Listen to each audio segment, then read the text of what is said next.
Hi guys, hey, I'm just doing a video just to say how thankful and how much I appreciate everybody all over the world for raising awareness for epilepsy. That was yesterday, which was Purple Day on 26th of March. Appreciate it so much, can't thank everybody enough for all the effort they put into the fundraising and everything. I thought I'd take the opportunity right now, apart from thanking everybody for their hard work, to show how them fundraisers actually can help a person, and I want to show you how much it's helped me over the years, so then everybody can see that it's not just fundraising, it does help people and their lives. So I'll just start by explaining when I first got introduced to all the websites for epilepsy.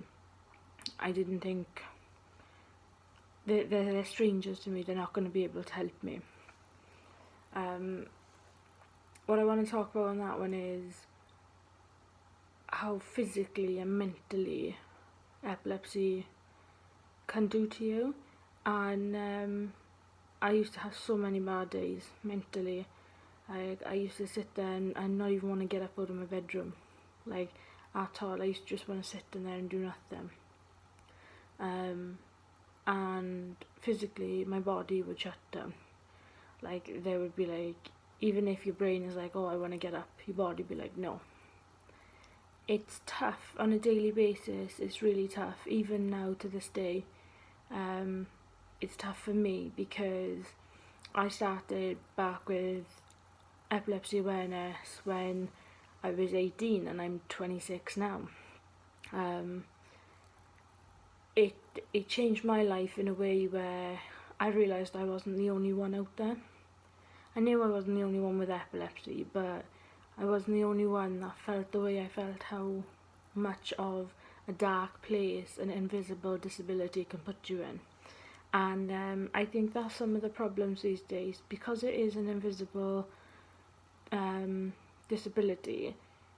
Nobody really knows what to look for. So for me, it's like how going on these websites and seeing other people's stories and seeing what new research they found or what they could do to help, even if it's on the other side of the world. You know, it's still something so much to look into. When I was in a dark place when it came to depression and epilepsy and how I couldn't be bothered with life anymore, and my honest words were, I let myself go completely. I didn't care about life anymore. It makes you sit there and it isolates you from everything, absolutely everything. And sometimes you don't even realise it's doing it when you're on your day-to-day daily lifestyle. It's the people around you that start to notice, why are you like this, why are you like that, why do you do this, why do you do that, and you don't know that you're doing it because it's just something that comes along. And for me, it was my parents that called me out, and basically gave me a kick up the backside and just said, do you know what, you need to get out of your bedroom, you need to get up, get dressed, you need to literally get your backside moving. I got a job which gave me a reason to get up every morning, which is brilliant. I give myself something to do every morning which would help me get back in track.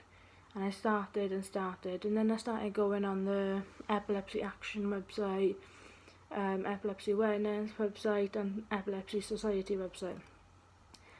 And I used to read comments everyone used to be like, and what helped them, and I would try their methods, and it's tough. Like, I hear people say, you know, I've been diagnosed with depression, I feel sorry for myself, my life is tough. Yeah, it is tough, but you have the choice to push yourself forward. it's not for anybody else to carry you. You have to push yourself to get help so that it doesn't take over your life. And I feel like people automatically will think mentally with epilepsy, memory loss. I've given an explanation in another video on what memory loss can be like. But you've got like the memory loss, you've got the way things are in your head, the way the daily life is, all these different things. This is what you have to deal with. But because it's an invisible disability, you nobody can tell, nobody can know. And I got myself out of that dark place by getting a job with sandwiches. I worked in a Subway shop. So that actually, how weirdly it sounds, got me out of the dark place I was in, and you know, it stopped me from doing so many stupid things, and people would never believe half of them that I would say. And what come out of the outcome of that, I was in that shop, I was in the sandwich shop for 4 years, and in them 4 years, it's like I can't describe how much my life changed.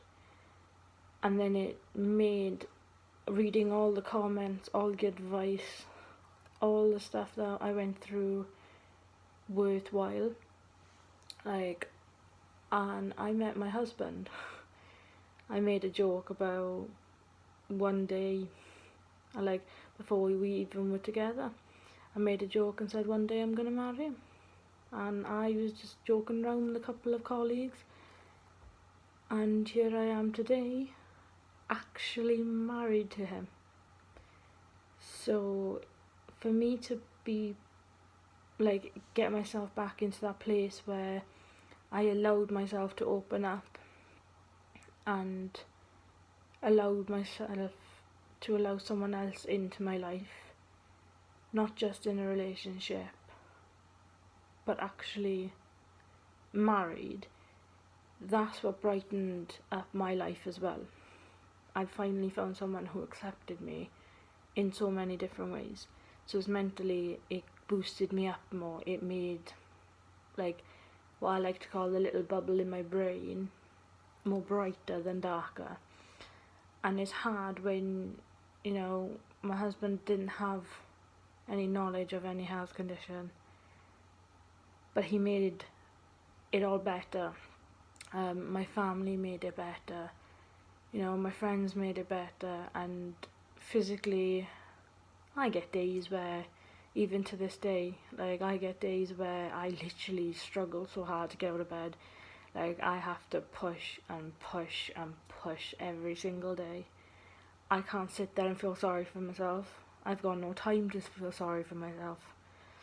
I've got a job that requires care, because I'm a carer in a care home for dementia patients, which gives me even more courage and motivation to get up. So I can sit there and say, mentally, I partly know how they feel. They have memory loss, I have memory loss, they have an invisible health condition, I have an invisible health condition, and it makes me see, what would I want to do if I was at their age and every day could be their possible last day. I go into work and I try and make sure their day goes as smooth as possible and as bright as possible, because to me, if it is going to be their last day, at least then we know, like me and my work colleagues in this care home, at least we know that we have given them a good day. And that's what inspires me more. Like, it doesn't matter whether, like, I was going back to how I was in a bad place before, all this help and fundraising stuff, it can help you. It can help raise awareness, it can help you, put you in a good place, understanding your health condition, not restricting yourself as much as you actually are. Like, I have a goal in the future to try and actually go on an aeroplane, because I got told I was never allowed on one. So I have a goal to try and figure out whether I am able to do it, and if I am, even if it's like a 2-hour flight, at least then I can sit there and say, I've done it, that's what I want to do. Like, I've always wanted to be a carer, and I've got the job. I was in a previous job which was a bit more extreme, which made me see life a bit differently than I used to. But it's something where I love caring for dementia patients, because you know the outcome. Yes, they are elderly, but you know that you're going to make their last days joyful, rather than sitting there in their own minds, trapped in their own minds, not knowing what to say or do on a daily basis. And that's how some epileptics feel, trapped in their own minds, because nobody is understanding on how hard it is for an invisible health condition and disability to be so tough.